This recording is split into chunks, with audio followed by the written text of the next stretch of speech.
Good evening, ladies and gentlemen. Wow. It is 7:45, and yeah, thanks for the applause. This is amazing. What a absolutely great group. My name's Jonathan Newton. I'm a native of Louisville, Kentucky. Yep, yeah. Youngest of 8 kids, and raised by a single mother. And I was a lost boy after high school. Didn't know what I was going to do. In 1978, I stumbled onto photography, but it took me a few years to get started. And then I met these amazing people at the Louisville Courier-Journal: Bill Luster, Tom Harden, Melissa Farlow, Paul Schumann, and they encouraged me. And that's what photography is about. So I ended up going to Western, but I had a slow start. And in the spring of '94, Mike Morris and Jack Korn, who were the directors, or the teachers at the time, Jack came up to me and said, "Newton, you probably should figure out something else to do. Why don't you come, you should go, I don't know." Well, that summer I worked in a liquor store. I worked in a aluminum siding installer. I worked every miserable job there was. And I was like, I'm going back. And I'm going to go back. And the thing that really, I swear I wasn't going to cry, but the thing that changed my life was the 1984 Mountain Workshop, Salina, Tennessee. Mike Morse was running it. Mr. Harden was my photo coach. And I got the light bulb award because he saw the lights go off in my brain. And I'll never forget, my subject was Bud Garrett, blues musician, junkyard dealer, catfish hunter. It was just an amazing experience. And from there, I catapulted into a 37-year career in newspapers. Thank you. I worked at the Nashville Banner, the Atlanta Journal-Constitution, the St. Pete Times, and for the last 24 years, I worked at the Washington Post as a staff photographer. And it's funny. So the workshop in 1999, we were down in Muhlenberg County, Central City. Joe Elbert, the director of the Washington Post, said, "I like you, kid.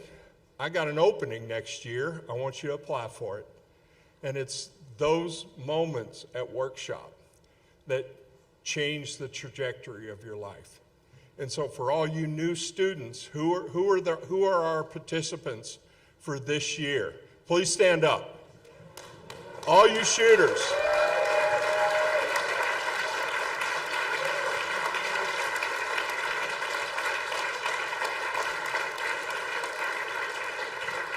Give them a hand. So I just want to let you know that there are successes and failures at workshop, but you'll always, always, always remember what you learned here. And you labbies, you're going to learn so much too. I told this story plenty of times. Tony Sandy's back here. She was a labbie, and now she builds networks for inaugurations and the DNCs, the RNCs, all the big events that Washington has. Tony Sandys is the point person for the Washington Post network, and all that stuff she learned at workshop. So, and this just fills my heart to see all these past students here. We have Jabin and so many people here that we're gonna have just an amazing week. but I want to introduce you to the founder of the workshop, and that's David Sutherland. Wow, that's all I have to say. He stood up. That's the greatest introduction ever. So here, David Sutherland, and he's going to tell you the story. It's a short one. I was the first full-time photo teacher at Western, and I decided that I would put together something for our photographers that were in the program. The history says that it was a class project. It really wasn't. It was just something that I set up and invited any photographer who wanted to come to this one-room school project. And so we had about 16 photographers. I don't remember how many.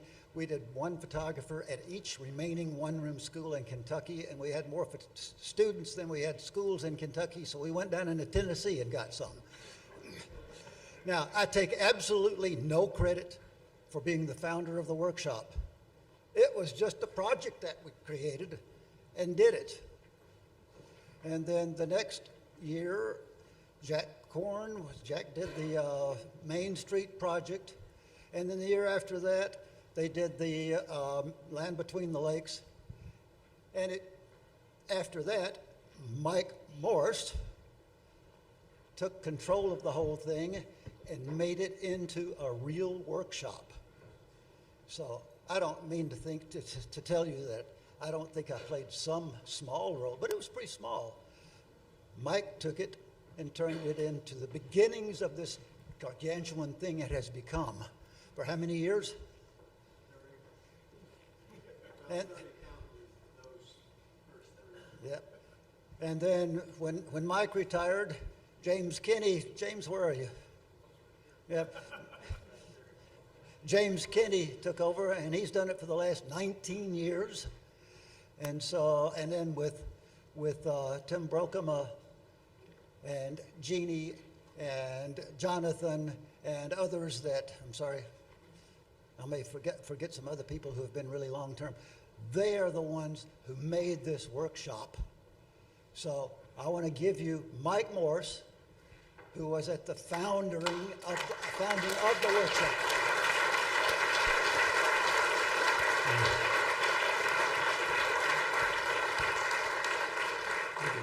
Tim asked me to just speak for a couple of minutes about, why I did that, worked on the workshop for 30 years. I think Tim forgot that I taught for 30 years and all of my classes were 2.5 hours long. So, but anyway, I think I can do it. It was simple. It was a labor of love. Nobody in this a lot of people don't realize nobody in the workshop has ever been paid to do the workshop. It was not part of Western's. Western sponsored it in the sense that they allowed us to use the equipment, but it was really just the faculty of the photojournalism program that put this on. And so all of the volunteers and the amazing people that come to be coaches, the labbies, all of these people are volunteers, and some of us have been coming for 30 years, maybe 40. There may be 40s. I won't digress into that right now, but we ought to find out later in the workshop who's been here the longest as a volunteer. Why did I do it? The first time we had the formal workshop, I can't remember which one it was, but all of the people who came as participants were sitting on the front row, and I looked in their face and I saw the excitement, and I saw the determination and the fear that they had because they were about to embark on something that they knew would possibly change their career trajectory. And I told them this. I said, I think this can be life-changing. It'll change your life. And a lot of people have come back since then and said, it changed my life, just like Jonathan mentioned earlier. I love that part of it. I love to see that anticipation in their face and then see them go out and put everything they had into it to see what they could get out of it. The second thing I really loved about it was the crew that came, the Wallabies, the staff members, the faculty, coming together and trying to make it happen, because it was quite a challenge. In the early days, we would just go parachute into some little town. We'd find a dirty storefront that hadn't been used for 10 years.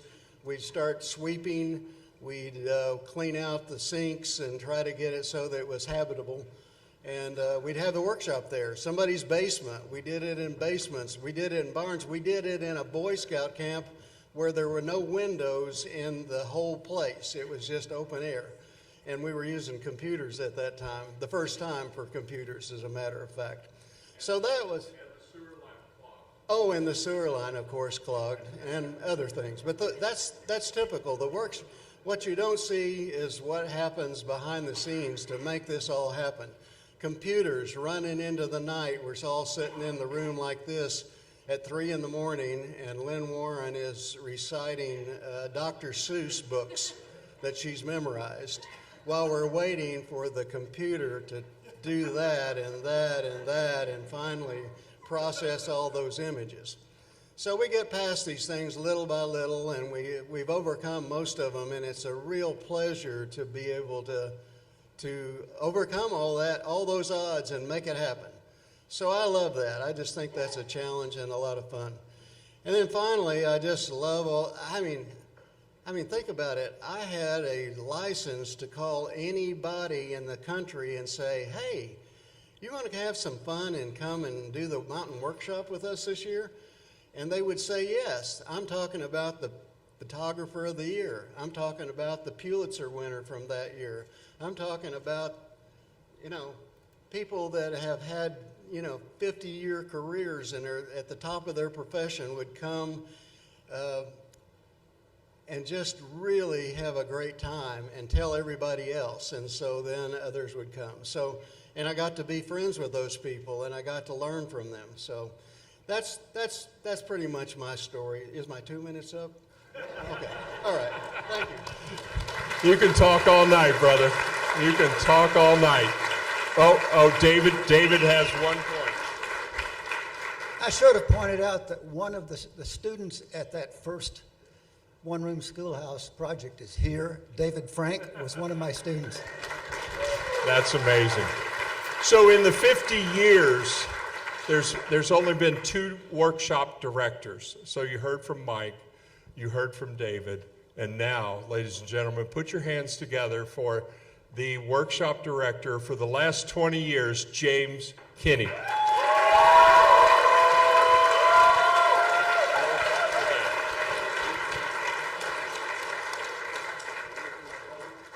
That's not working.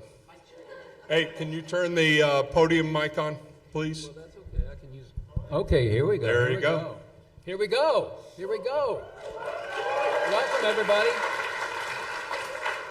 Do you know how hard it is to fill those 2 guys' shoes? Yeah, pretty difficult, but I'm trying. I'm getting by. So anyway, I wanted to welcome everybody to Maysville, Kentucky, beautiful Maysville, Kentucky, to celebrate the Mountain Workshop's 50th anniversary. Yeah, you can clap. Yeah. I think we came to the right place. Yeah, step into the mic. Step There's into a the light. mic. Yeah. Okay. There we go. I think we came to the right place, that's for sure. This is a beautiful town, beautiful community, beautiful building. And what a blessing it is to have you all here tonight. It's just wonderful. So thanks for being here. At some point during this evening's festivities, you're going to hear about all the wonderful folks that are out here. And you've heard from some already. But I wanted to recognize a few myself. First of all, how was the dinner?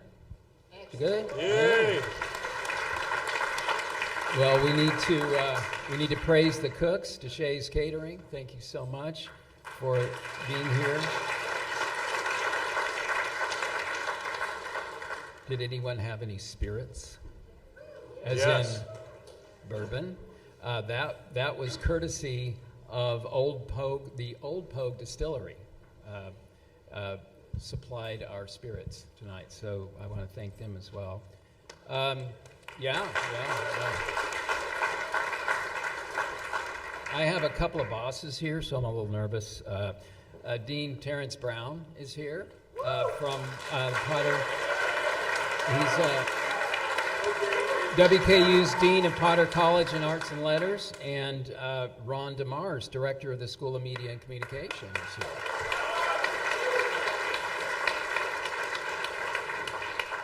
Owen McNeil from Mason County Judge Executive. He's the Mason County Judge Executive there.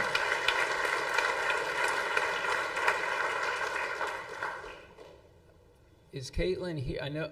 Oh, there. I've got my close-up glasses on. So sorry. So Caitlin Bailey is Maysville Mason County Tourism Director. Has been just amazing. And Caroline Reese, Director of Maysville Main Street, and her husband Sean is here.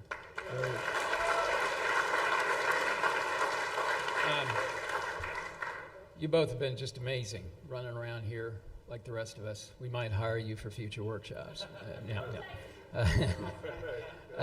And Robert Boone, Executive Director of the Kentucky Gateway Museum, and his wife Gwendolyn here.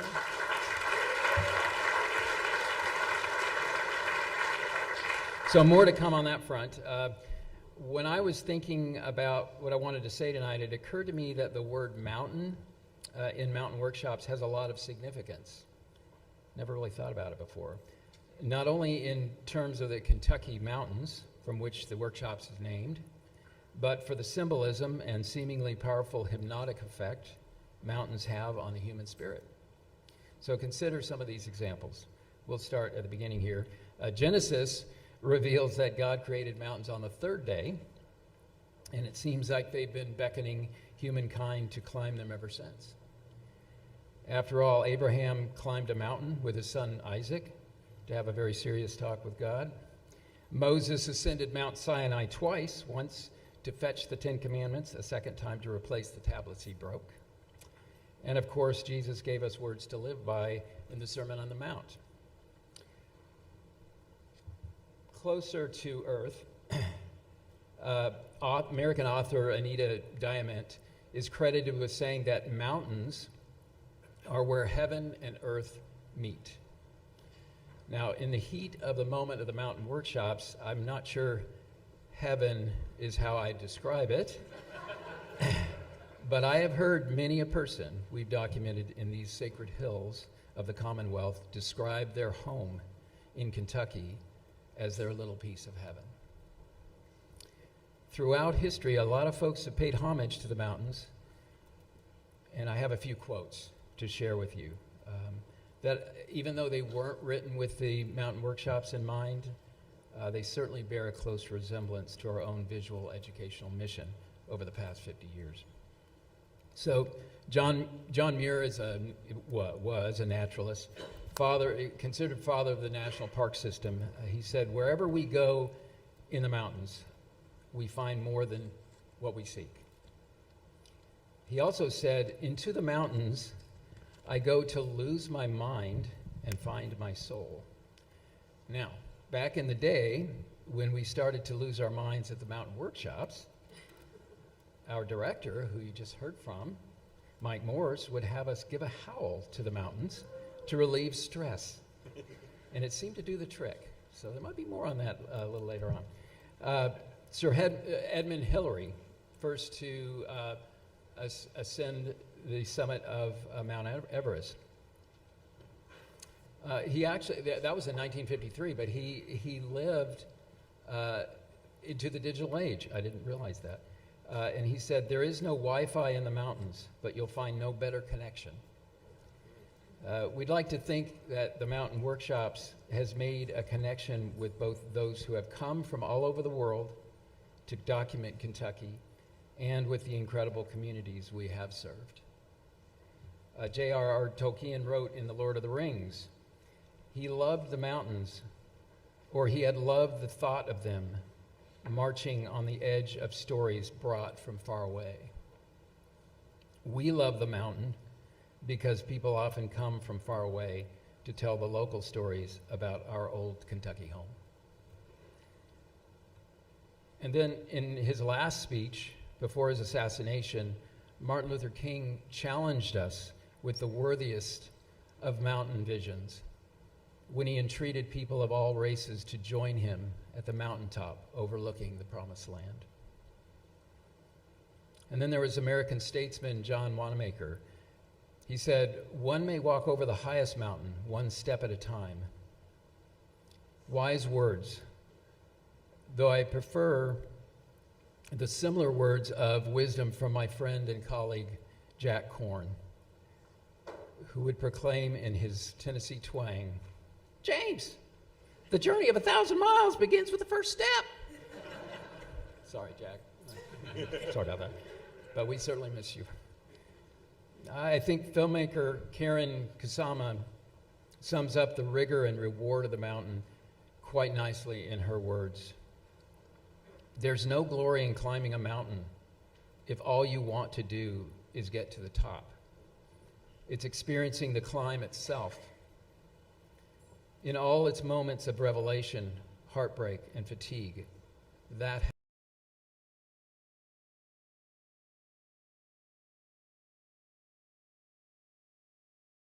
this man, this timeless battle cry from Dr. Seuss. Today is your day. Your mountain is waiting. So get on your way." So those are my quotes for the day. So, but wait, Dr. Seuss. Before we begin the first step of the journey to our 50th mountaintop, we are here tonight to pay homage to the past, to reflect, to remember, and to celebrate our labor of love, the mountain workshops. So sit back and enjoy our walk down memory lane. Thank you.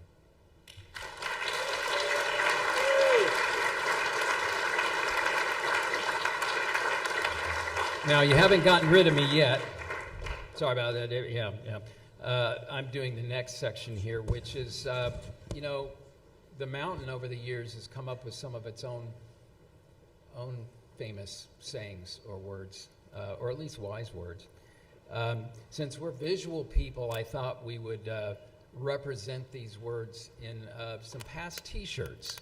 And they are worn by our beloved labbies, who are the lifeblood of the mountain workshops. And so they are going to come out, and we're going to have a Mountain 50, the very first one, Mountain 50 shirt parade. Here we go. So It's all about the fashion. Yeah, definitely. So Kylie is sporting the 2011 Somerset Open Your Eyes. It is I'm sure everybody can see it. It is our most understated, but my favorite. Megan is sporting the 2013 Owensboro Meet Me at the Mountain.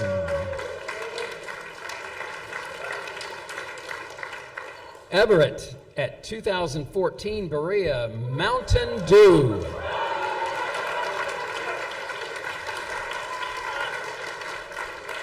We haven't gotten sued yet for that one. Brady, 2015 Frankfurt Made in Kentucky.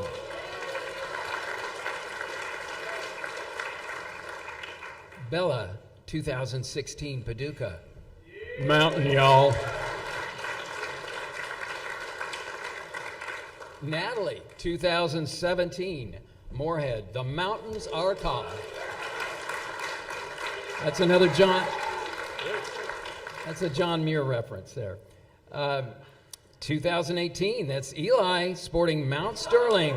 Remember, only you can prevent bad photos.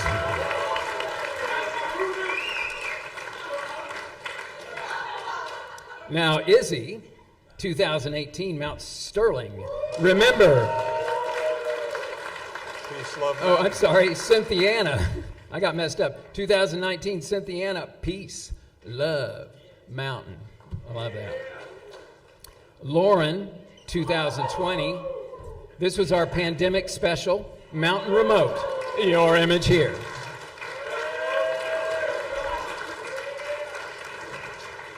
Not even COVID could keep us down. Morgan, 2022, Litchfield, take the damn picture. For those most delicate, that was the Rough River Dam reference, not the other one. Marlowe, 2023, Paris. Whoa. What more is there to say but Paris? And Brennan, 2024, Williamsburg, Cumberland Falls. The visual needs no words. All right, so Take it off. Take missing it one. off. Take it off. Take it off. Take it off. Ba ba ba ba. Yeah.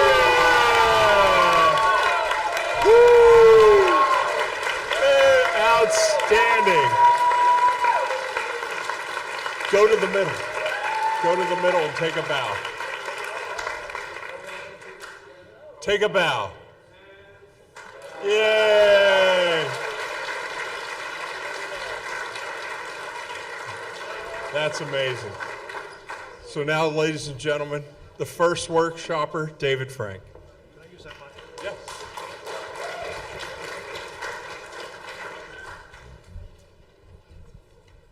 All right.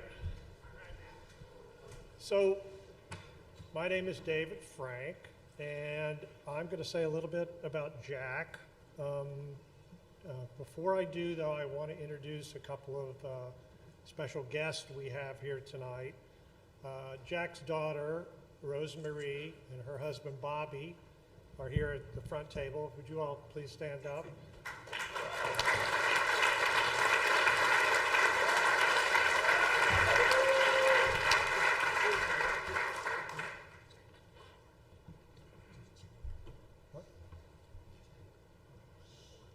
Oh, you were good. Good point, David.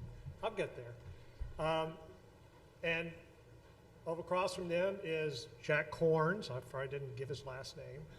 Got to be complete here. Nathaniel is here. Could you please stand up? He's a former workshopper himself. And I want to just a little side note that he just got married 2 weeks ago. And unfortunately, his wife couldn't make it, but we're congratulations on your marriage. So, as David Sutherland already told you, I arrived in Western in 1976 as a freshman, and the first thing that happened, pretty much, I mean, it was in that first semester, David and Mike had this trip to the mountains of eastern Kentucky and Tennessee, as it turned out. I mean, I really didn't know much about photography at all at that point. I mean, I really was raw. To back up just a little bit, in 1975, I had the visions of being a basketball player. I grew up in Murray, Kentucky. I'm 6'4". My father played basketball in college. Between my junior and senior year, I tore a cartilage in my right knee, and they didn't have orthoscopic surgery back in those days, so I was pretty much done. So I had to come up with something to occupy myself, and I picked up a camera. And somehow or another, I found out, I think the yearbook advisor handed me a brochure about a workshop at Western for high school students, and I decided to go. And I met Mike and David at that workshop, and they convinced me that there might be a ray of hope for me in the world of photography, so I came back. And that's kind of how I got to Western. So once there, the one-room schoolhouse thing happened, and then the second semester I was there, Jack Corn arrives. David left. Mike was still there. And, you know, this was the beginning of the Jack Corn era. And the cool thing about Jack was that, the cool thing about Western, I think it's still the case, is that all of the teachers, both on the journalism and photojournalism side, at least in my opinion, I may be wrong about this, were all professionals. They had been, they still were. Everybody had worked in the trenches. And Jack was no different. In fact, he came with a vast, experiences. And the cool thing about all the teachers at Western is they're all really willing to share those experiences with us, which was totally invaluable. The other thing that happened when Jack got there is that he offered me a job, even though he wasn't in charge anymore. They apparently needed some help on the weekends at the Tennessean, which is the paper he came from. And I took it. So I used to drive down to Nashville every Saturday and Sunday to help at the lab, basically. It was a lab tech job. And anyway, the cool thing about it was that Saturday night was a very happening night in the city of Nashville, and yet there was hardly anybody on staff working at nighttime. So I frequently would take assignments like concerts. I went to see Alice Cooper. I shot Alice Cooper, Emerson, Lake and Palmer, which may not make any sense to people that are younger, but I did a lot of basketball games. And I mean, it was just a cool kind of thing to do, and it wasn't even part of my job. But somehow or another, Jack and Helen, Jack's wife Helen, found out that I was staying in kind of a flea bag hotel instead of driving back to Western every Saturday night, because I was working late, and that pretty much ended my stay in the hotel when Helen and Jack said, "You can't do that anymore. You have to come to our house." And that was the kind of person they were. They were, totally hospitable. I became part of the family for one night a week for like about 8 weeks of that semester. So let's fast forward just a little bit to Jack's first PJ class after he got there. This was the class that produced Main Street, and I don't know if that's still being shown or not, but I'm sure many of you all have heard of it. It was after the One Room Schoolhouse project. This was the next kind of project in the line of things that became the workshop sooner or later. But there was, before the Main Street thing actually happened, just to give you an idea of what kind of teacher Jack was, he decided to have a session, one of his classes, on how to shoot a press conference. Now, I wasn't in this class, but a lot of us kind of sat in on it because, Jack was there and he was like, we're all like pumped up about it. And he didn't mind us being there. But anyway, he had this, the classrooms were in the basement of the Downing Center. And I don't know if they still call the Downing Center or not, is it? And they were in the basement, and there's these big glass walls in the hallway, and the classrooms were behind the glass. And you could see into the classrooms on most of them.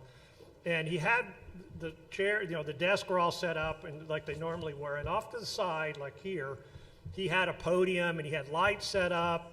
And, he was going to have a press conference and talk about how to shoot a press conference. Well, Jim Ozenbaugh, another one of the great journalism professors at Western at that time, was going to be the subject.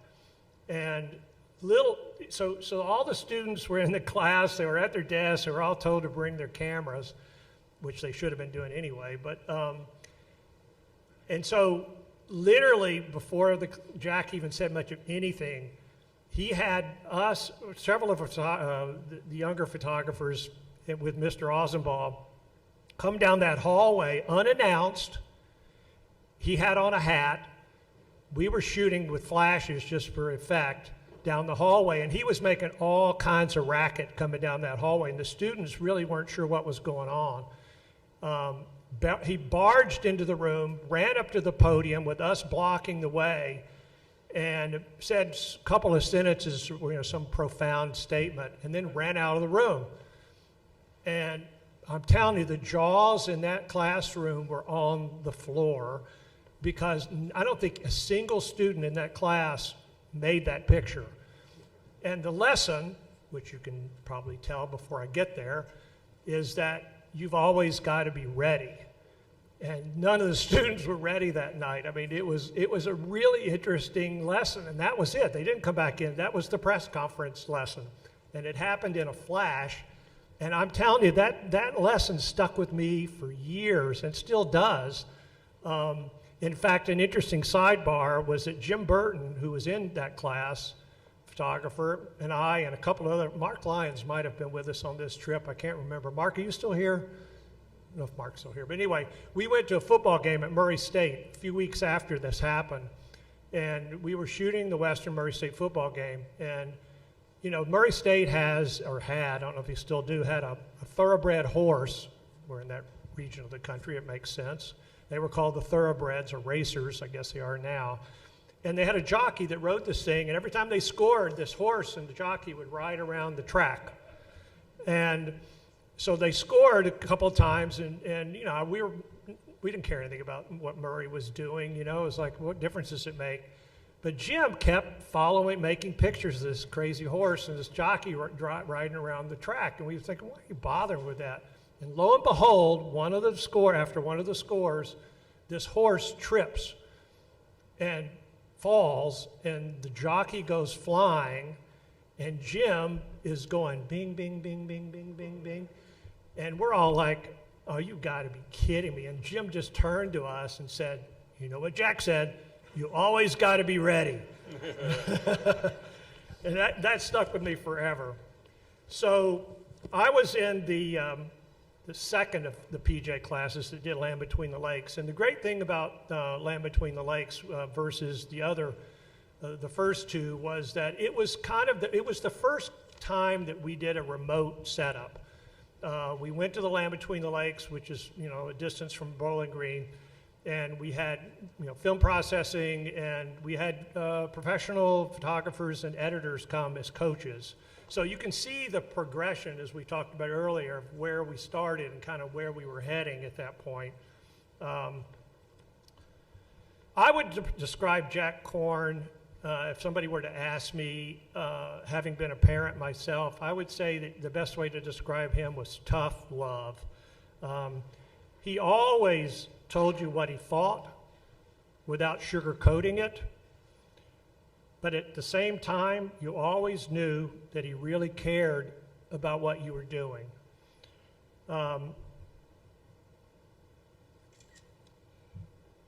I never actually personally witnessed this, but at some of the later workshops, and some of you maybe it's folklore. I think it's real because I've had enough people tell me about it.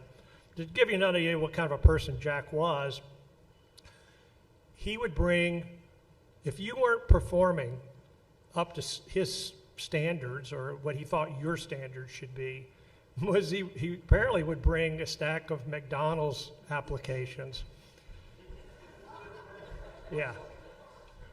And he would basically say, you should really consider this, which sounds like something that Jonathan was talking about earlier. And he would hand them a McDonald's application. I mean, you got to think how big of a motivator that must have been. I mean, you either just walked out and never came back, or you actually put your mind to it and started actually working. You know, you really wanted Jack's approval, and you would basically do whatever you had to do to get it. You know, Jack and Mike were always available for edits, you know, even though we weren't in the classes sometimes. And I just wanted to share with you one little thing. And some of you who had Jack will probably recognize this. But you go into his office or catch him in the hallway or in a class or in the lab where the light table was. And Jack always carried this. Does anybody remember this with him? It's a loop. And he always had it in his pocket. I don't know, Rosemarie, did you remember these? And, you know, I'd always see him with this thing, and I was going, Jack, that's a really cool thing you've got. It's like, you know, it doesn't take up any space. It fits in your pocket. And I said, where'd you get it? And he said, here, take this one, you know. And I have had this ever since, and I've carried it ever since. And, you know, again, this is in the film days for some of you people that are newer. You know, we actually shot film and we had contact sheets, and this really was useful for that purpose. So I really cherished this thing over all those years. So the other thing that we did, and Jack and Mike are also very instrumental in getting us to go to Atlanta at the seminar there. And, you know, Jack had a really wide reach, which was great for all the students. I mean, he seemed to know everybody, and everybody seemed to know him. And so we'd show up in Atlanta, you know, a bunch of the students that went down there together, and we'd enter the contest, which was what they called open judging. Do they still do open judging in Atlanta? I don't even know, they must. Where they actually, Yes, they where do. the judges actually talk about what they're seeing and what they Yes. like and dislike. But while we were there, you know, Jack would insist on us showing our portfolios, even if it was only 2 or 3 pictures. And if you were shying away from doing it, he would literally take you over to some director of photography, to a professional photographer, and force you to actually talk to them, which was kind of it was a little bit of a shock to us to have to do that, but it actually trained us on how to actually apply for jobs and get to know people and get over that whole thing. But the other thing that happened, and Rosemary, I'm going to ask you again, I only saw Jack angry, really angry, one time in my life. And I'm sure you probably saw a different side of him being in his house as a daughter. But at the 1977 and 78, Jack covered the coal mining strikes in eastern Tennessee. And he was very involved with coal mining throughout his whole career. And he also covered the Choctaw Indians very extensively. And Jack made this really cool picture of a coal mine striker behind a log barricade, and it just had some slits in the wood, and there's a shotgun barrel coming through it and 2 eyes in the dark behind it. And it was a cool picture. And, you know, especially when your professor is shooting it, you know, you're like, no, this is great, you know. And there were 3 judges, and I'm not going to name names because I don't think it's fair, but one of the judges, if any of the judges said no to a picture, it went out. So the only way you could stay in the competition was for all 3 judges to agree. And one of the judges said, when they got to Jack's picture, said, "I don't like guns," and boom, it was gone. And we all like groaned. It was like, are you kidding me? It's like, what the justification was that? And we looked over at Jack, and I'm telling you, his expression, he didn't say anything, but his expression said everything. He was not a happy camper that particular time. Anyway, I'm going to kind of wrap it up, but I think Jack's impact on all of us, you know, was tremendous. I'll tell you a quick little sidebar. I had 2 internships, one at the Tennessean, and I had 2 in a row at the Flint Journal in Flint, Michigan. And Jake May. my bosses were Jimmy Ellis in Tennessee at the Tennessean and Barry Edmonds in Flint. And oddly enough, for you people that are in college now, this will maybe mean something to you, both of them died before I graduated. So my primary references were totally gone. And thank goodness I had Jack, you know, around, because in some ways that's all it took was, you know, a phone call from him, and that's when I started at Jackson Clarion Ledger. I worked also, just in case you wanted to know, I was at the New York Times for 31 years as a, yeah, thanks, Jonathan. Lots of different positions, but at any rate, I think that the thing about Jack was he taught us how to use our brain and not just go and take pictures, and to get to engage with our subjects, to dig deeper and give more than just what the assignment seems to call for. And the other thing I think I took away from him was learning how to listen, because sometimes we kind of don't listen to what the subjects are saying and what they're doing, and you know, it leads to better pictures. And he also gave us some information about dressing. And I think I'm going to leave it at that, because Jonathan, I'm going to tell you right now, Jonathan has a very great story about learning how to dress from Jack appropriately for an assignment that's actually worth repeating at some point. It's a funny story. Anyway, so that's pretty much what I kind of wanted to say about Jack. you know, he was a great influence on everybody that went through there. I'd just like to know how many people in this room actually had Jack. Yeah, maybe you could just stand up because I can't really see. And either at the workshop or in school. Boy, yeah, this is showing my age now. 20 plus, I'd say. So, anyway, I feel very lucky to have passed through his sphere. So, unfortunately, in addition to Jack, who passed away this past year, there have been many others who also made contributions to this workshop that are no longer with us. And I think we'd like to take a moment to remember and honor them as well. The names are rolling now. I can't really see it.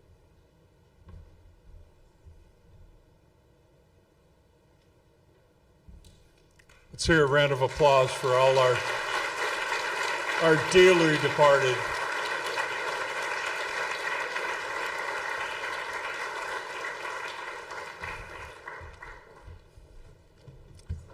Well, as we move along, this man is about to come up to our podium, has been a working photojournalist since 1970, has worked at 22 newspapers. Well, there were rumors he covered the Lincoln inauguration, but it wasn't true. He covered the funeral. So with no further ado, Dave LaBelle.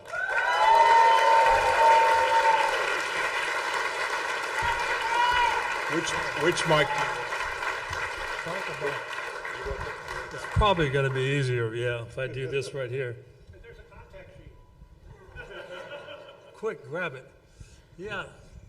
Well, the good thing is, between David and Jonathan and Mike, they've covered everything I was going to say. So we can go home right now if you wanted. I'm going to give you a little bit different perspective. And I loved what James talked about. I loved him talking about the mountains and using that as a metaphor for this. When I thought about this, I thought about Maysville being probably the perfect spot for us. Because when I think about Maysville, I think about a passage to freedom for thousands of people who couldn't, they were either stuck in Kentucky or stuck in southern states, and they were trying to get to Ohio, which was a free state. And so I thought about this, and I thought, ask yourself the question, for each one of you. In fact, you might even want to try this. Go down by the river tonight, alone, without a light, and think about what it would be like. How frightening it would be to be trying to travel in the darkness. People don't like you, they're animals. In the summer, you've got snakes and ticks, you could drown. There's so many things that are pulling at you that would cause you to be totally in fear. And I think that we should think about that even while we're here, that these people came before us in this very ground that we're standing on. They weren't sitting around in fancy tables. They were hiding in caves, and there were brave people that were putting them up, risking their lives to give them freedom. And the reason I think it's so appropriate is because that's very much a metaphor for us. And that is, there's a lot of young people here that probably are not going to admit it. There's a lot of anxiety about coming to this workshop. There's a lot of fear. Am I going to do this? Should I keep doing this? Am I going to fail? Is my coach going to hate me? I mean, even Tim Brokema, who's been around here forever, still talks about Stormy Greener, and how frightened he was of her. And he said he was so intimidated by her, and she was intimidating. And so, look where he became. So we understand that. So the whole idea of the workshop for me, the metaphor is, how do I make that passage? How do I go to this freedom to be able to cross that river? We're not just talking about climbing a mountain. We're talking about crossing a river someplace that you don't ever want to come back over to. And that's what the Ohio River is for a lot of people. I looked out there and I thought, how many people drowned in that river trying to get to freedom? And then I thought about students that we've had, of how many students that we've had once they got out of this workshop, once they had the confidence to do this, once they believed they could do this, and they went into places that were very dangerous. Some of them were shot at. Some of them might have been even killed. You know, they went to a passage of freedom, and they became voices of freedom, brave voices of freedom for people that might never have been able to hear or see what was being said. And we're still facing that today. We're still crossing that river, and that we still have to have people that are witnesses and have the courage to face all the elements, to face all those that are trying to oppress you. It hasn't changed. It just looks a little bit different. So I'm not going to go into all the details other than to say that in the beginning, and that's a good place to go. I'll follow what James said. In the beginning is a good place to be. And we already have talked about how that they went out to the one-room schoolhouses, that David Frank was part of that. And we talked about even how they went to Main Street. But I want to talk about this for a minute. I want to continue another metaphor when you look at it. I'm not able to read this, and hopefully you can read this here. But, you know, these things don't happen accidentally. You have to apply. The Department of Education offered this letter. You know, I know David was part of this. Others had to. You have to be able to do a lot of paperwork to get in the position that you're in, to be able to even do the things that you're going to do. But they were impressed. That long ago, they were impressed of how important this workshop was and how that it could change lives. So when I think about the workshop, I think of how deeply connected it is to the Western Kentucky program. In my opinion, they're inseparable. And when I think about their beginnings, I am very truly humbled to be adopted by that family, to be able to know those guys, to have worked with Jack Korn, and to have had Mike Morris totally change my life. To bring me from the Sacramento Bee to come here and work with students, it totally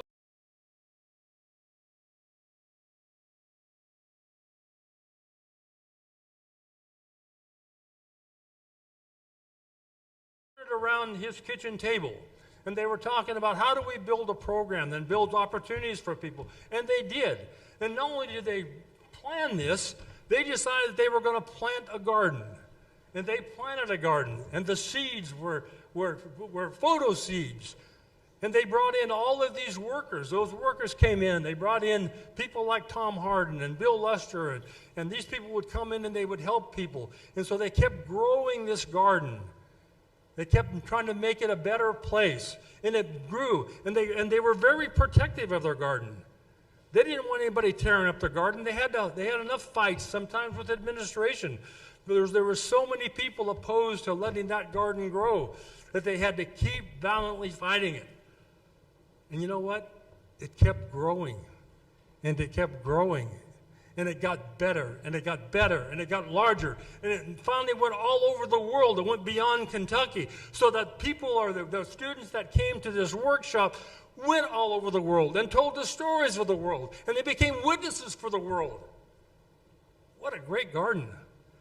What a great beginning it was. And to think that you're still part of it, and that I'm still part of it. So we're moving on here. And we talk about this. That's kind of the way I think sometimes. Aaron always asks me, did I have a dream last night? And this is what it looks like. Sometimes it's very blank.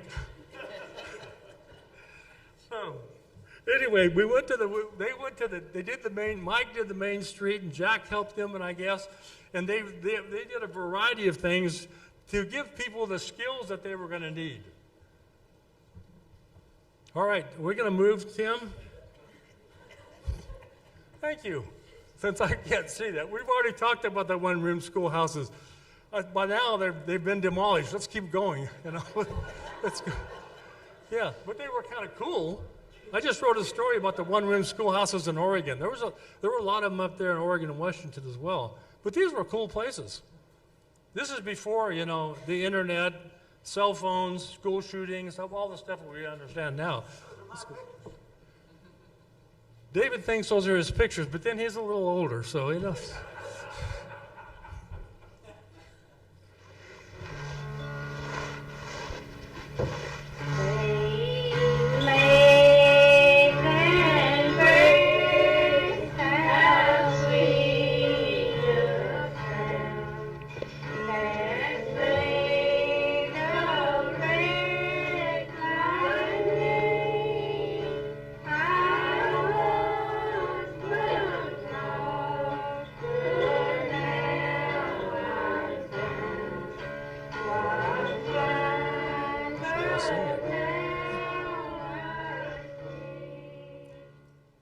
Whether you realize it or not, back in the 1800s, that most one-room schoolhouses, that religion, the studies of religion was part of their curriculum. A lot of the schools had to do that. So then we went to, like I said, you go to Main Street. This is, where the university is located, and start, sharing stories about the people that are there, what they look like, and what they're doing. And so these certainly were the precursors to what we know now when we talk about storytelling. Some of the things are the same, and some are not. One of the things, as I said about that foundation, when they built that foundation, they built it so well. Mike, and he alluded to this earlier. I asked Mike one time at a workshop, I said, "What? These people come a long ways. They take their vacation, they don't get paid, and they come here. Don't you think we should be paying them some kind of a stipend?" And Mike said, "When you introduce money, you're going to ruin it. It's all based on volunteering." And that foundation has been throughout. So they've kept it. So they brought in these great, great teachers from all over the country. And people felt honored to go to it.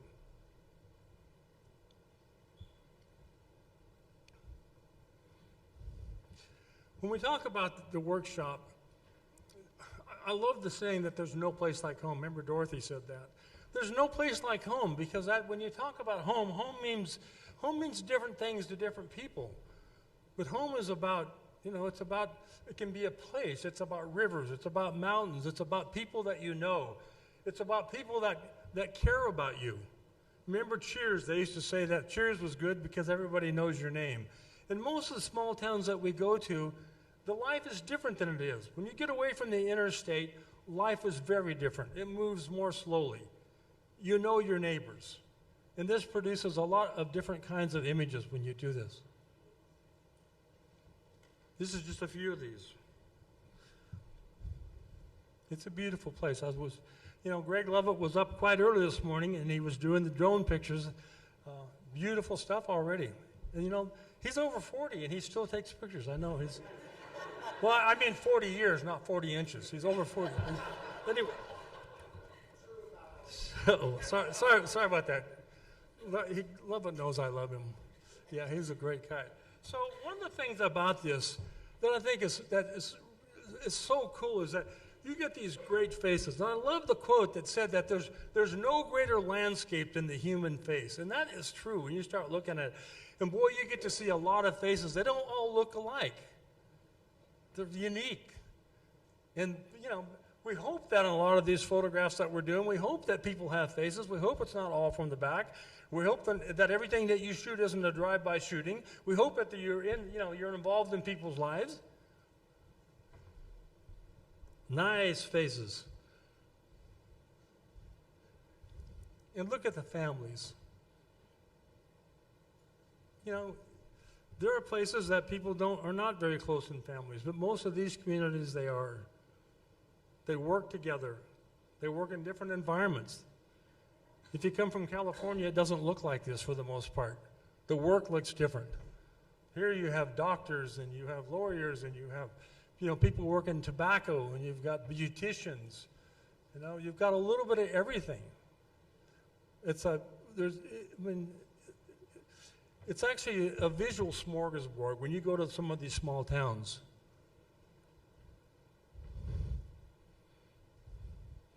Even there.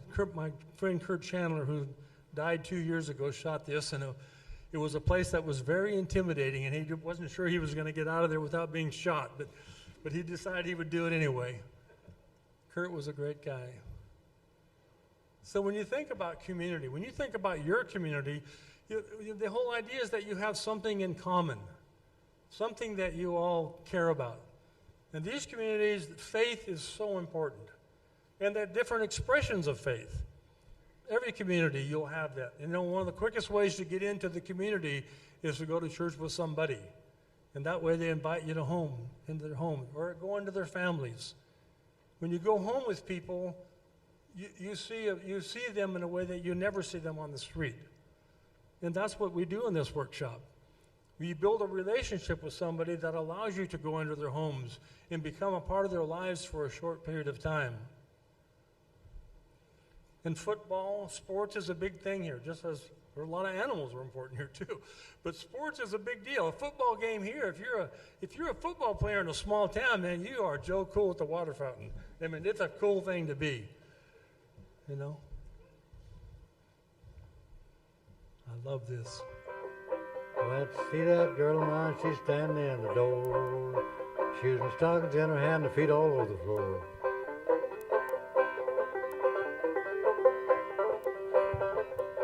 Whiskey by the gallon, sugar by the pound. Pretty little girl pouring in the alley, stirring her down.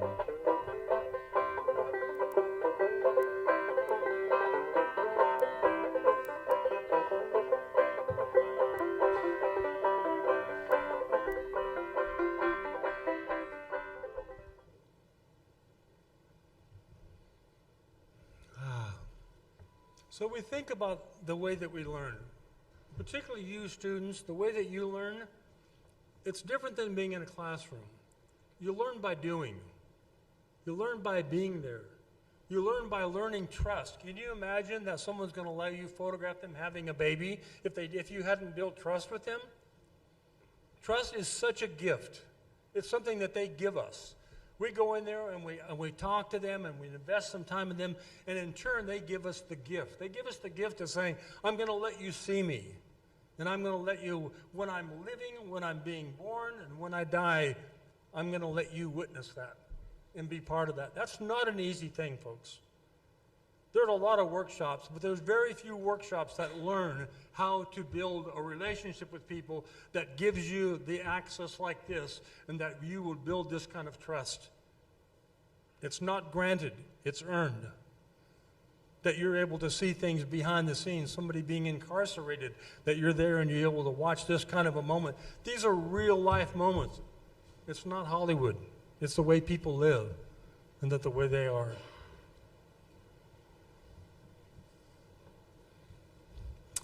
So we do it, our primary way of communicating is telling stories. And I don't mind saying, and I know that James alluded to this, people ask me sometimes, they say, who taught you to be a storyteller? Who was your greatest influence in photography? And I tell them, I said, I had 3 great influences. The first one was the painter Rembrandt. He taught me so much about seeing light and having a connection to that light. And then my second influence was Norman Rockwell. And Norman Rockwell taught me to see humor and to really see story and see that story develop. And then Jesus Christ, who was the best storyteller that I've ever known, who taught me how to tell a story in a way that would move people and have them see themselves in the story. And so that's what we do is people let us into their lives and we tell stories. There is nothing more powerful, I'm telling you, on this. When you talk about communication, there is simply nothing more powerful than story. And, of course, all of these, I wrote all of these. We pass this away but once, so give it your best shot and let other aspiring souls know what you've really got. If you think that your ideas might not foster fruit or seed, try remembering that they could be just what others sorely need. We pass this away but once. What shall we leave behind? A thought, a word, action, or deed to benefit mankind. If we have borne another's cross, helped someone blind to see, then criticized for doing so, then, dear Lord, let it be. We pass this way but once, but in doing so, have we really accomplished much, fulfilled our destiny? Have we garnered any wisdom, and for right did take a stand? If we pass along such knowledge, we will have helped our fellow man. Isn't that beautiful? Yes, indeed.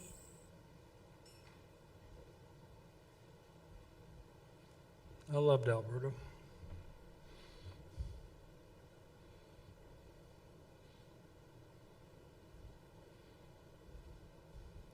So we want to share a couple of other stories with you as well. This is a story of Alan KCR. Alan was a reporter, newspaper reporter, who obviously loved his work and totally gave himself to it. typical of the commitment that a lot of people make in small towns.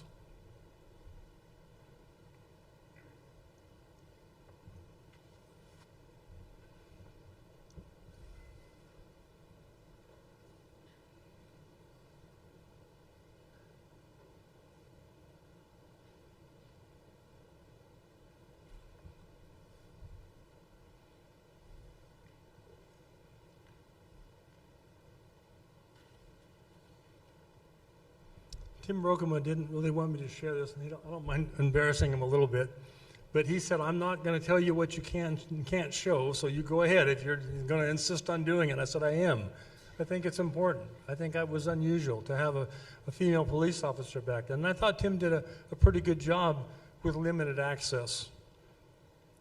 Once again, this woman is probably over 40 by now, I'm sure. Might still be there.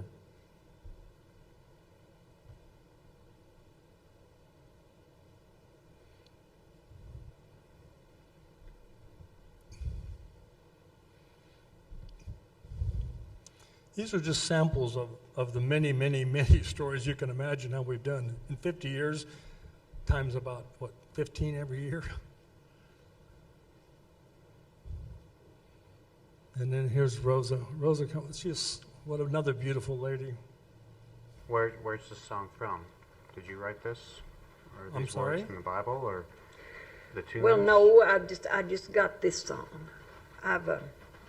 I have got one somewhere that I partly wrote. Most of you, that's what you want me to get. I just explain whatever you're going to sing to me before you do it. That's having a better place to go. That's one I had sung for a long time, but I just happened to think it. You want me to sing that one? Mm-hmm. Sure. Last night I heard them singing over on that peaceful shore. Oh, what a time when I can join them over there. I've almost topped the mountain where the rose of Sharon grows, and I know I have a better place to go. One of the things you realize about this is that in the beginning, you were making photographs, and then you were collecting audio, and then you with that, and then you had picture editors, and you started producing books, and then you added video. So you have video and design, and you have all these experts now to come into what we're doing. And thankfully, people like him have preserved the audio and art, and is able to, he's pretty able to access things when you ask him. What a wonderful thing to have. And I always liked Elsie Tabor. I'm from California. I've never been anywhere where people had mules, nor did they look like their mules. I think a lot of people, look like their dogs, but I always thought, I don't think he would take offense by saying, he looked a lot like his mule. He was proud of his mules.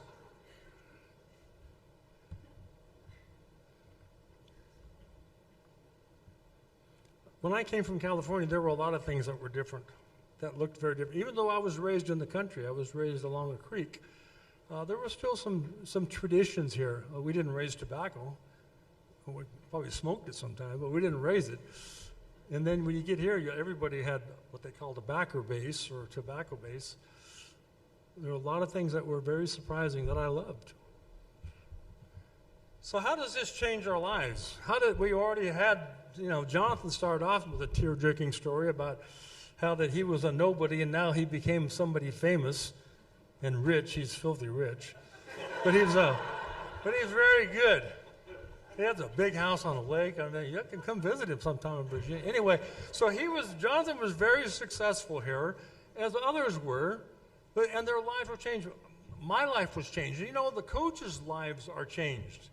There are a lot of coaches that look at life a lot differently after coaching so many students and staying connected with them for so long.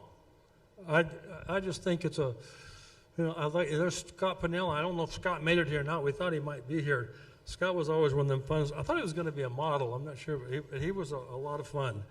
So how our lives are changed, they're changing all the time. And one of the things that I realized somewhere along the line, that when you photograph people, you recognize something. that all human beings are broken in some way. And when we photograph people, it helps them heal and it helps us heal. That connection that we make with each other is very healing for all of us. It's a wonderful, wonderful thing to happen to us.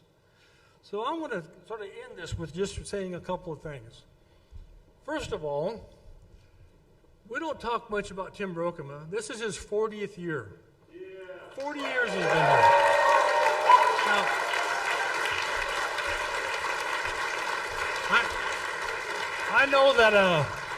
I know what Mike Morris does. I love him for what he does in his administration. I know what James Kenney does, and I know how he has to always make sure the money works and handle all these stuff. And plus, he's good with words.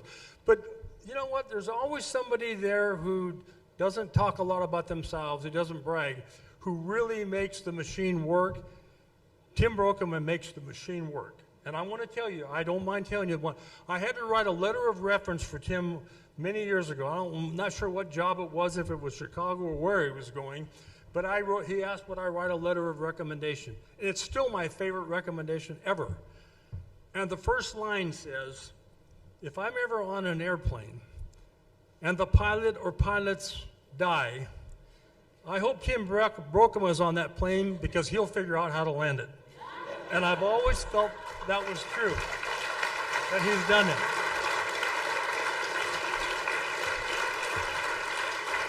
And then I want to talk about one other person quick, and I don't even know if he's in the room right now. And that's Rick Loomis. Rick Loomis was a student. He was a student in my class. He was a student many times. He was a labbie. He was such a part of these mountain workshops forever. But what's so interesting about Rick Loomis is Rick Loomis has been a lot of places. He was been in Afghanistan. He was embedded with the troops in Iraq. He's seen people die. He's seen the whole world. And yet he comes here and he is a coach. He continues to give back, and he does it with little fanfare. And it's people like that that make this work. They're never too big to come back and to serve. And isn't that what we're all trying to do, is serve? People used to ask me when I was at Western, they said, Mr. Lavelle, would you give me the meaning of life talk? It kind of got around. And I said, okay. And sometimes there'd be a line at my door. And so I thought, I don't have enough time to talk to all of them. So I finally made it, a lot, I abbreviated it basically. So when they came in, they said, what's the meaning of life? And I said, you want to know truly? And they said, yes. And I said, Jesus said it well. It's more blessed to give than receive. And that is the meaning of life. Now, it sounds too simple, but it is. So I'm telling all of you, this is so interesting when I look out here, I realize something. In 20 years from now, a lot of you might not even be here. There's some of us that are 70 or 80 or maybe a little older. In 20 years, you won't be here. In 30 years, different people might not be here. Can you imagine in 50 years, some of you that are young might not be here. And in 100 years, no one's going to be here. Not one person in this room will be here in 100 years. So what does that mean? What it means is that we should think about, what is my legacy going to be? What am I going to give back? What is meaningful in my life that is going to go on beyond me? I am humbled and I'm honored that you would even ask me to come back and be part of this. I was a small part of building this, a very small part, but an important part. And I'm thankful. It's probably one of the better things I've done, to be able to give back a little bit. And I hope that we continue doing that. I hope you'll give back. And I hope, 100 years from now, there's another group in here talking about those old farts from way back in. And it would be us, and that's all right. All right. So I thank you.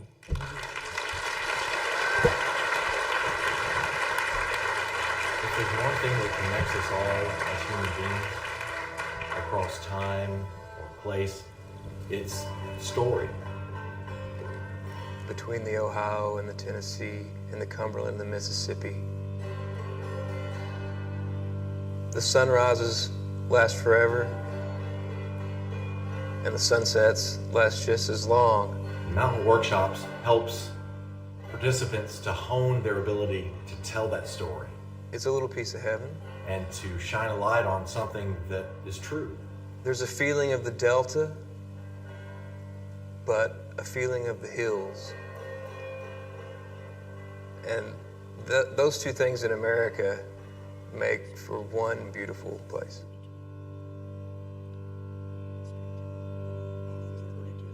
Communities across this Commonwealth are given a priceless and timeless gift for hosting the mountain workshops.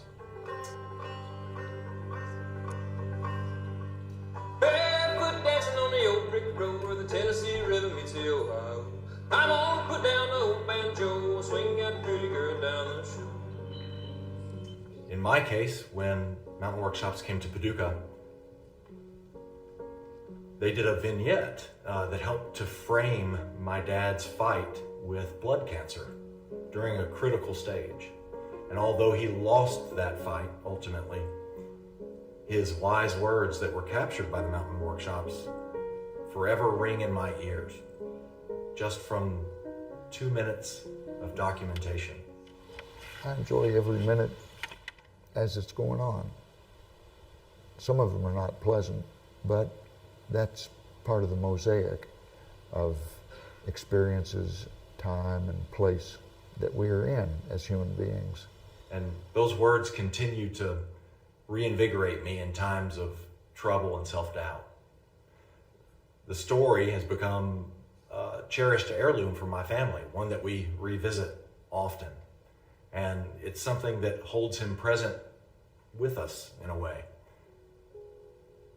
How do you ever repay someone for giving you that? I think the best that I can do is to honor it and ensure that others receive the same kind of light.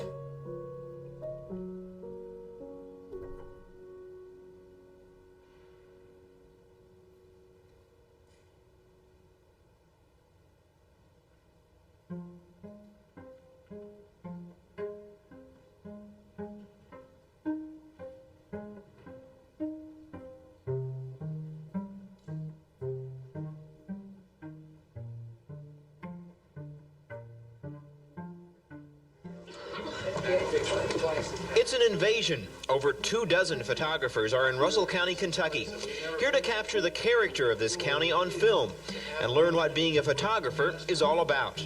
I want to capture it at that special moment when it tells the whole story. The people to be photographed are drawn at random from a hat.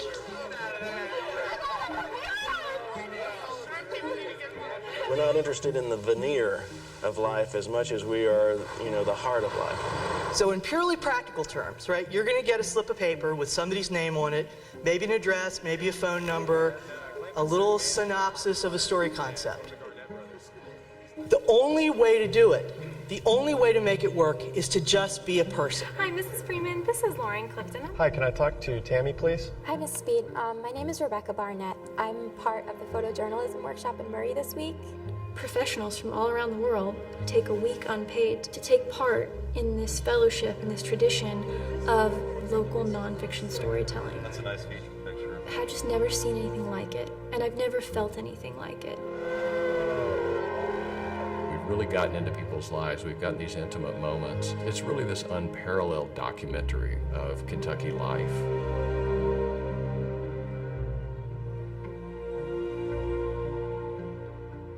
We are creating a historical record of the people of Kentucky, the culture of Kentucky. This is profoundly important.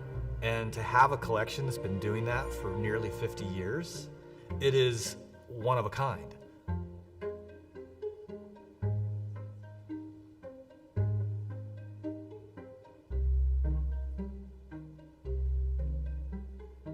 I don't think it's about for today, it's not about tomorrow, it's for generations from now. Someday someone's gonna open a drawer and that book's gonna be there. And they're gonna pick it up and they're gonna look through it. And they're gonna see stories that otherwise would have never been told. That's why we do it.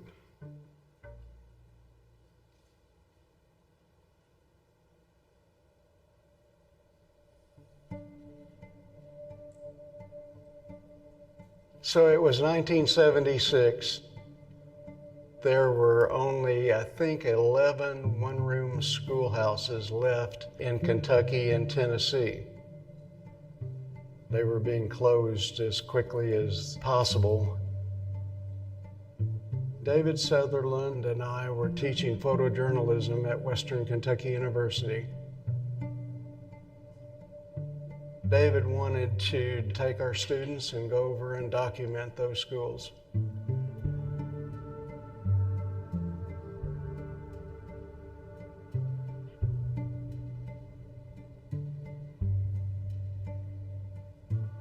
Inside the school was usually a pot-bellied stove,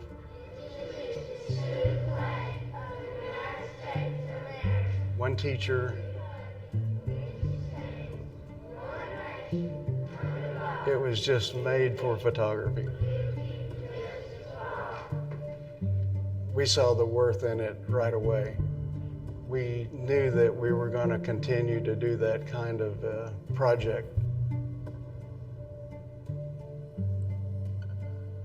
The early workshops, we would tell somebody in the town what we were trying to do, and they'd say, well, I don't know, there's that old store down there on the square. If you want to use it, you can. From nothing, we would create a workshop. Getting out into real life was a great opportunity for students.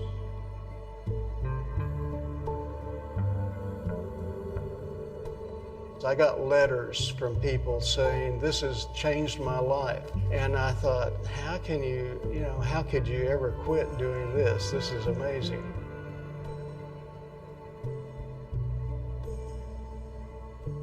I foresaw that it would just keep growing.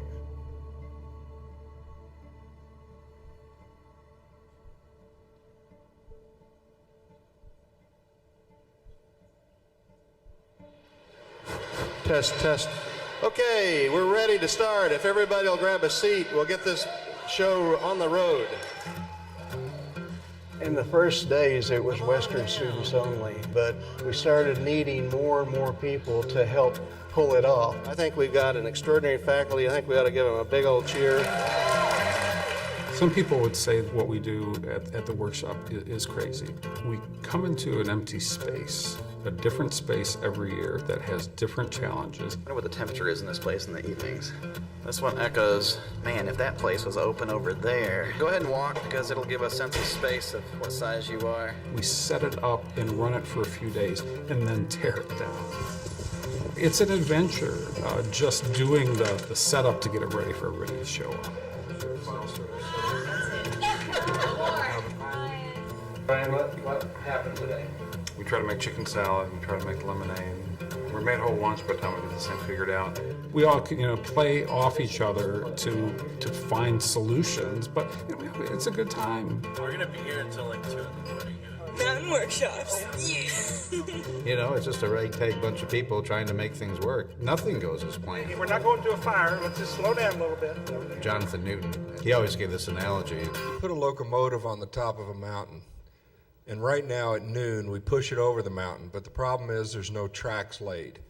And we just sort of lay the tracks as we go. Every year it's just starting from scratch.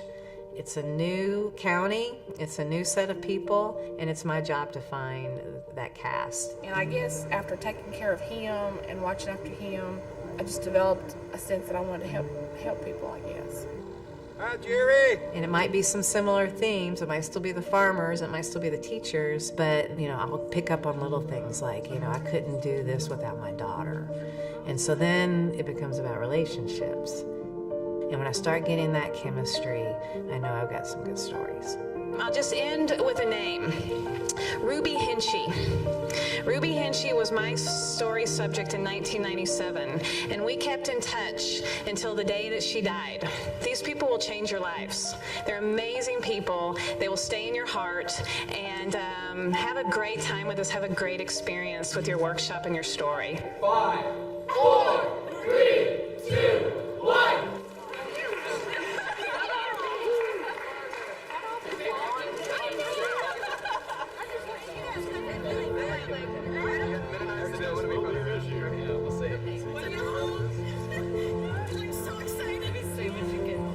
I could have drawn anything out of that hat. I was so excited. I grabbed my story out of the hat and I unfolded the paper, and it was a story about a father who had been gone for so many deployments that he had been absent for more of his kids' lives than he had been there for. I just felt so much for them immediately. I hadn't even met these people. It's amazing what one sentence on a piece of paper can do. In your life, who would you say is your hero? My dad. It is so pure to be with people who are just telling stories because they love doing it and they want to be better at it. The most interesting stories you will ever tell in your life as a journalist depend on somebody letting you tell their story. The confidence that you have as an instructor, as a mentor, as a teacher, you can bring that in a way that you can motivate. You're trying to build the confidence of the student and kind of lay aside some of the fears that they have about talking to people that they don't know, going in cold like this. You have to have access and acceptance. You open up to them and they'll open up to you. They're talking to strangers, they're going into houses they don't know. Building that trust, that's no small thing. Come on in, guys. Hi, Jonathan. Nice to meet you. There's a lot of hand-holding, a lot of encouraging, a lot of challenging, and people, when they get done, they realize, you know, I guess I can do this. Just shoot the pictures that tell us how you see the world. The students come here, I think, to tell stories of the community and to learn, but I think a lot of them end up leaving the workshop, turning the page, and often starting a new chapter in their own lives. I got excited. It's a unique place and experience to drive the profession and the craft of storytelling. I like this one. Everybody makes a sacrifice. They sacrifice time, money, sleep. You have to lay all those things aside, and you are physically exhausted and mentally exhausted when you're done.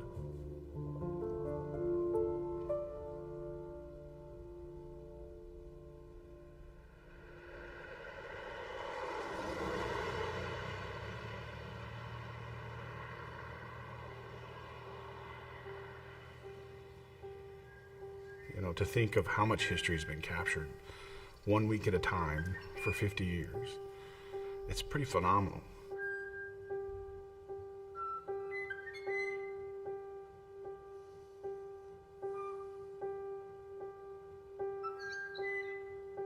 There is something about finding delight in someone's story and like spending time with a stranger and listening. It's very human and it's very necessary, and maybe now more than ever.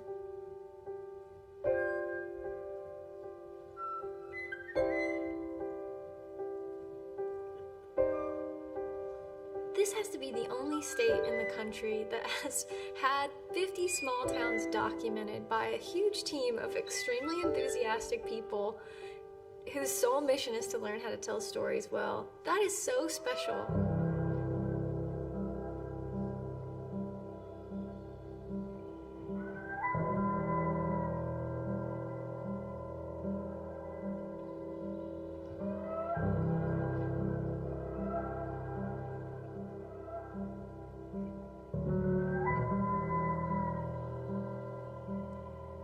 The epitome of what we do is to make connections with people, let them know that their story is important, and then to make that picture just at the right time that made you really feel something for that person.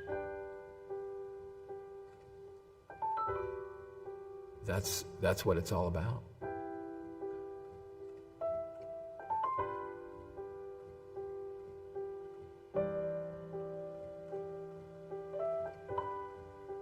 Why I love photography is, you know, life is fleeting. It's a way that we can hold on to memories forever.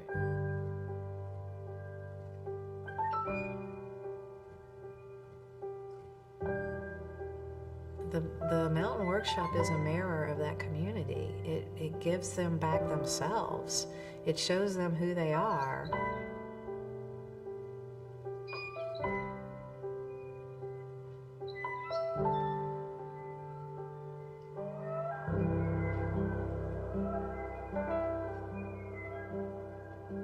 That's the secret, is every human wants to be seen and they want to feel important, they want to feel valued.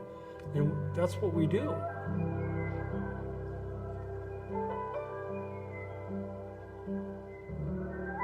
what the mountain workshops bring to these communities is a time capsule. Come next year when that book's done, or when the gallery's shown, this community is going to gather around, and those people are going to put those books somewhere special because they're in it. And they're going to give it to their kids, and those kids are going to give it to their kids. And that's why we do it. We may only capture a week at a time and a community at a time. But for Kentucky, if you add all those 50 up, that's one hell of a story.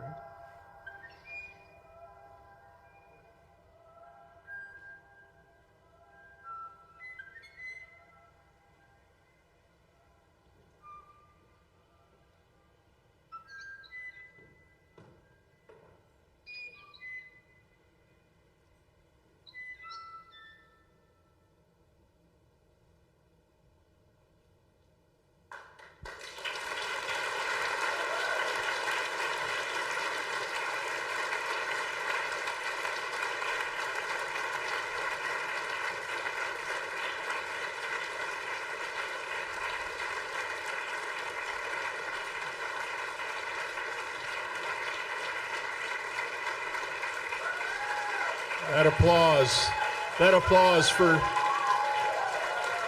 Nick Huey.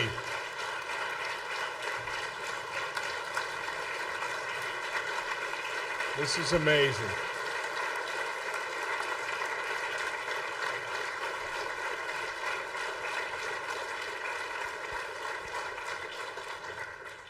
Western grad Nick Huey put that together, directed and produced.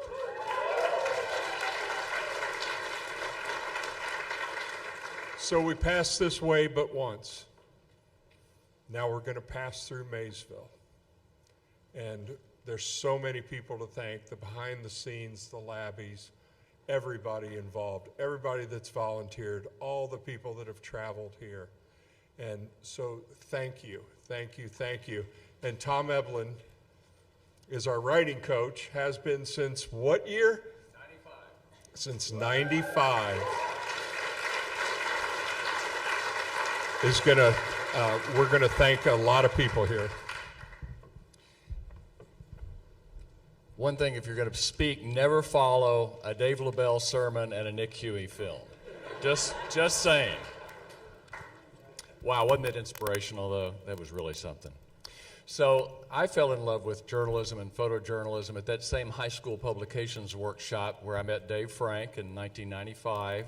We both ended up at Western, and you know, I saw my career as a writer and editor, but I really love photography, and I signed up for Dave Sutherland's basic photo class, and I didn't have a camera, so he sold me one. And then I took Mike Morris's intermediate class, and I sat in on every class Jack Korn taught because he would let me sit in, and he became a dear friend.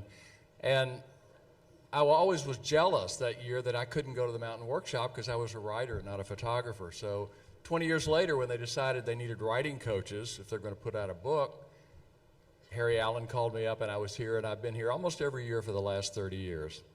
But the workshop, you know, the reason I come back is it runs on passion for storytelling and volunteerism.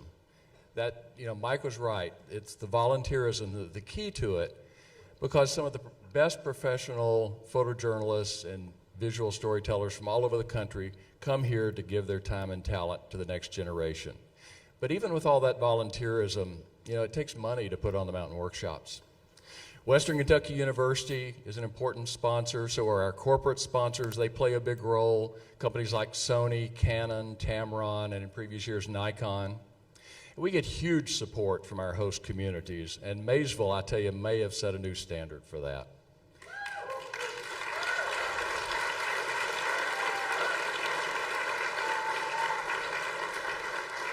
This community could not be more welcoming. And for those of you who have worked in like dead factories, I mean, good gosh. But some of our biggest expenses really are travel to bring the volunteer coaches and to house and feed them while they're here, and the support staff. And most of that is funded by participant tuition. We try to keep the tuition as low as possible. In fact, I don't think we've raised it since 2019. And And that's mainly thanks to the regular scholarship sponsors such as Stephen Curry and Leslie Davis, you just saw in the film, Jonathan Woods, Fran Gardler, Justin Fowler, and some others. One of the biggest challenges has been preserving an amazing, archive that you saw bits and pieces of. But we've had some good news about that recently. The workshops have received a $10,000 grant from the American 250 Fund through the Kentucky Historical Society that will help us organize and rebuild that archive over the next year.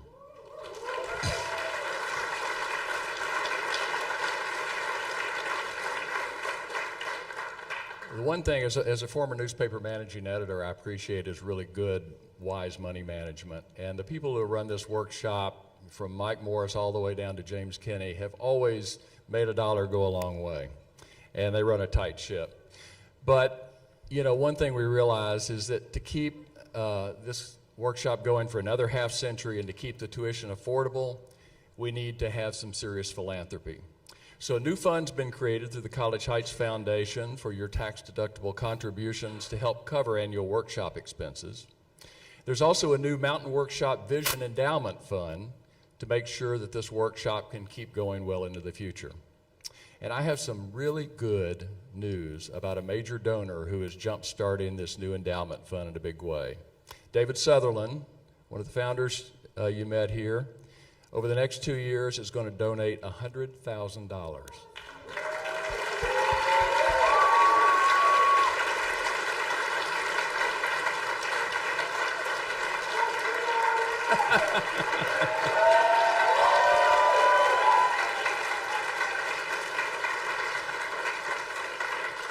That will really help this go on for another 50 years.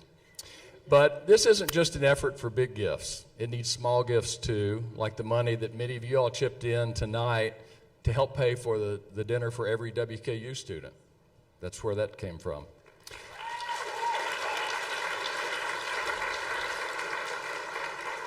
And it's easy to give. Go to mountainworkshops.org/donate. And when you're online too, you can also buy some cool swag that the profits from that go to the Mountain Workshop. But you're probably here tonight because the Mountain Workshop has made a difference in your life. And with your help, we can all help make a difference in future generations of visual storytellers who'll be telling these kind of stories long after we're retired and gone. So thank you for your support.